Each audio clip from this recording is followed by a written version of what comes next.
Hi అండి, welcome to తెలుగింటి రుచులు. ఈరోజు నేనైతే బిర్యానీ అయితే చేయబోతున్నాను. మనకు బిర్యానీ అనగానే చికెన్, మటన్ అనే ముక్కలే గుర్తుకొస్తాయి. అలా కాకుండా మన ఇంట్లో ఉన్న ఐటమ్స్తో బిర్యానీ అద్భుతంగా ఎలా చేయాలో ఇప్పుడైతే నేను చేసి చూపిస్తాను. చికెను, చేపలు, మటను అలాంటివన్నీ ఏమీ లేకుండా సాదాగా బిర్యానీ అయితే అద్భుతంగా చేయబోతున్నాను. ఫస్ట్ అయితే నేను ఈ గ్లాస్ కొలతతో 1.5 గ్లాస్ బిర్యానీ తీసుకొని 2 సార్లు శుభ్రంగా వాష్ చేసుకొని ఒక అరగంట సేపు అయితే నానబెట్టుకుందాము. నేనైతే 1.5 గ్లాస్ బిర్యానీ తీసుకున్నాను. దానికి 3.5 గ్లాస్ వాటర్ అయితే పోసి నానబెట్టుకుంటున్నాను. మసాలా కోసము 6 యాలక్కాయలు, 10 లవంగాలు, 2 చెక్కలు, ఈ మూడింటిని దోరగా వేపుకొని ఇలా అయితే మెత్తగా పొడి చేసి పెట్టుకోవాలి. ఇప్పుడైతే బిర్యానీకి ఏమేమి ఐటమ్స్ కావాలో చూపిస్తాను. 2 స్పూన్ల అల్లం వెల్లి పేస్టు, 5 నుంచి 6 జీడిపప్పు, 2 పచ్చిమిర్చి, 2 పెద్ద సైజు ఎర్రగడ్డలు, 3 టమాటాలు, చిన్న కప్పు నిండా పెరుగు, గుప్పెడు కొత్తిమీర, పుదీనా, 2 స్పూన్ల ధనియాల పొడి. ఇవి మనకు కావాల్సిన ఐటమ్స్.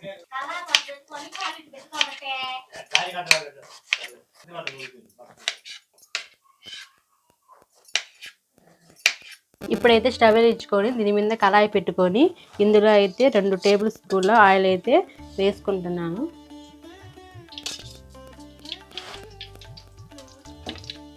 ఆయిల్ వేడెక్కాక ఇందులో అయితే సన్నగా తరిగి పెట్టుకున్న ఆనియన్స్ అయితే ఇందులో వేస్తున్నాను. ఈ ఆనియన్స్ ఎర్రగా గోల్డెన్ కలర్లోకి వచ్చేలాగా వేపుకోవాలి.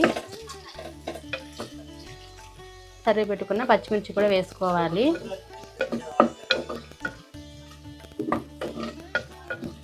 ఆనియన్స్ అయితే బాగా బ్రౌన్ కలర్లోకి వచ్చేసాయి. ఇప్పుడైతే మనం దీంట్లో అల్లం వెల్లుల్లి పేస్ట్ అయితే వేసేసుకుందాము. ఇది కూడా పచ్చివాసన పోయేంత వరకు వేపుకోవాలి. ఇప్పుడైతే సన్నగా కట్ చేసుకున్న టమాటాలు అయితే ఇందులో వేసుకోవాలి.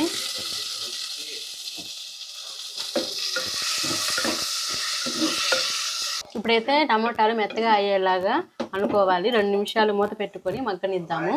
ఇప్పుడైతే దీంట్లో కొత్తిమీర, పుదీనా అయితే వేసుకుంటున్నాను.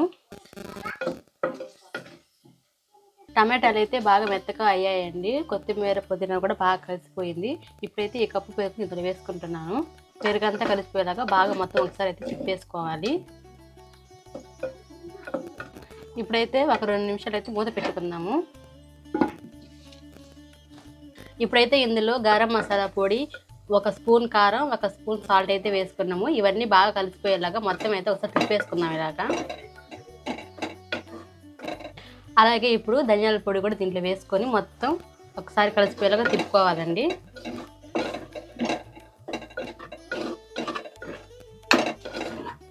వాటర్ అయితే పోసుకుందాము. నేను 1.5 గ్లాసు బియ్యం అయితే తీసుకున్నాను. దానికి 3.5 గ్లాసు వాటర్ని అయితే ఇందులో పోసుకుంటున్నా.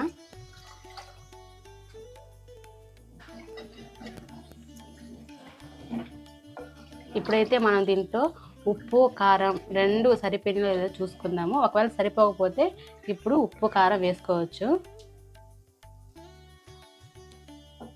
నాకైతే కొంచెం ఉప్పు తగ్గింది. నేనైతే దీంట్లో కొంచెం లైట్ ఉప్పు అయితే వేసుకుంటున్నాను.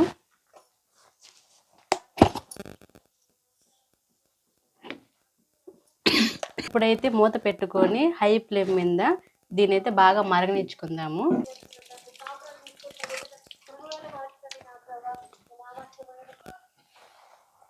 వాటర్ అయితే బాగా మరుగుతున్నాయి. ఇప్పుడైతే మనం ముందుగా పెట్టుకున్న ఈ రైస్ని అయితే ఇందులో వేసుకుందాము.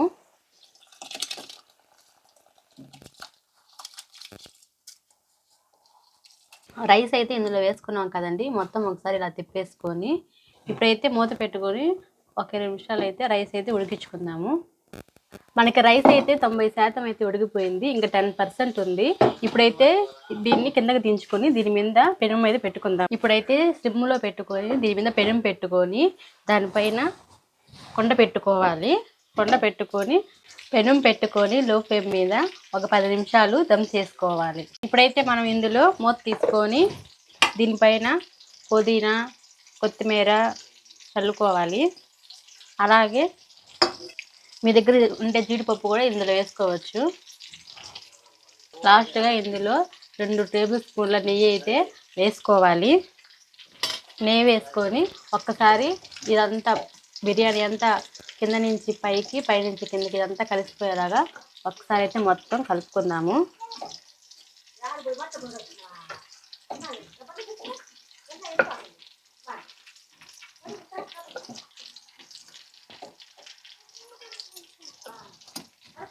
ఇప్పుడైతే ఒక 5 నిమిషాలు మూత పెట్టేసుకొని